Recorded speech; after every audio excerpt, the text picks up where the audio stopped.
ஒரு படம் பார்த்தா நம்மளோட சைல்ட்ஹுட்டை ரீலீவ் பண்ண முடியும்னு சொன்னா நம்புவீங்களா? என்னால முடிஞ்சது. ரீசெண்டா நம்ம அதர்வாவோட இதய முரளி படம் இருக்குல்ல, அந்த படத்த பார்த்தேன். படம் ஆரம்பிச்சு ஒரு 5 நிமிஷம் இருக்கும். நான் என்னுடைய சின்ன வயசுல இந்த இன்டர்நெட், ஃபோனு இதெல்லாம் பெருசா பூம் ஆகாத டைம்ல நம்ம ஃப்ரெண்ட்ஸோட சேர்ந்து நம்ம லைஃப் என்ஜாய் பண்ணியிருப்போம் தெரியுமா? அந்த ஒரு லைஃப்க்குள்ள நம்மள கூட்டிட்டு போயிடுவாங்க.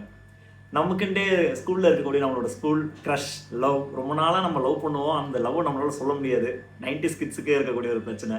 ஸ்கூல்ல நமக்குன்னு புடிச்ச ஒரு டீச்சர், நமக்குன்னு இருக்கக்கூடிய ஃப்ரெண்ட்ஸ் கேங்கு, அந்த ஒரு வாழ்க்கை நம்ம திரும்ப வாழ மாட்டோமான்னு நெனைப்போம்ல. அது இந்த படத்துல ரொம்ப அழகா காமிச்சிருப்பாங்க. அண்ட் அதர்வாவ பெஸ்ட்டா யூஸ் பண்ண ஒரு டைரக்டர் யாருன்னு பார்த்தீங்கன்னா, எனக்கு தெரிஞ்சு இவர தான் சொல்லுவேன். ஆகாஷ் ரொம்ப அழகா யூஸ் பண்ணியிருக்காரு. உண்மையா இந்த படம் பார்க்கும்போது பசங்கலாம் நெனைப்போம். அதர்வா யூஸ் பண்ண ட்ரெஸ் இருக்குல்ல, அதுல ஒரு 2 ஜோடி ட்ரெஸ்ஸ வச்சு நம்ம வீட்ல இருந்தா நல்லா இருக்குமே அப்படின்னு சொல்லி ஆசைப்படுவோம். அண்ட் முக்கியமா அந்த இன்ட்ரோல் பிளாக் சொல்லணுங்க. இளையராஜா சாரோட சாங் வரப்போது லிட்டரலா தியேட்டரே வந்துட்டு ஒரு செகண்ட் சைலண்ட் ஆயிடுச்சு. இவரு போய் லவ்வ சொல்லுவாரா? சொல்ல மாட்டாரா? அப்படின்னு சொல்லி எதிர்பார்த்துட்டு இருந்தாங்க. ஸோ என்ன பொறுத்தவரைக்கும் இந்த படம் வந்து பயங்கரமா ரிலேட் பண்ணிக்க முடிஞ்சது. ரொம்ப நாளுக்கு அப்புறம் ஒரு படம் பார்த்து பயங்கரமா சந்தோஷமா அப்படி ஒரு ஃபீல் குட்டோட நம்ம வெளிய வருவோம் தெரியுமா? அப்படி இருந்த ஒரு படம். சுத்தமா ஒரு எக்ஸ்பெக்டேஷனே இல்லாம போனேன். ஆனா ரீசெண்டா நான் பார்த்ததுலயே ஒன் ஆஃப் தி பெஸ்ட் படம் அப்படின்னு சொல்லிட்டு இந்த படத்த தான் சொன்னேன். சூப்பரா இருந்ததுங்க. போய் படத்த பாருங்க.